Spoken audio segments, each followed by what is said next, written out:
Today we're going to remove the gas pedal on this 2016 Hyundai Sonata. Alright, first thing we're going to do is remove these little covers using a trim tool removal. Just like so, and that exposes our bolts there. Looks like they're 10 millimeters.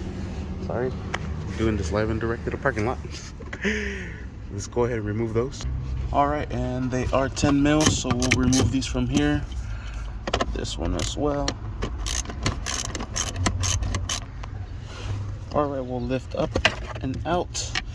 Then we'll disconnect that pigtail. Let's just simply press this in and pull out. And there we have it. And here is the old pedal here. And we're going to install the new one. Alright, and there is the replacement one there, straight from Hyundai. Sweet. Well, this video is just how to remove it. Make sure you stay tuned to the next video of how to install it. Thank you for watching. Please like and subscribe.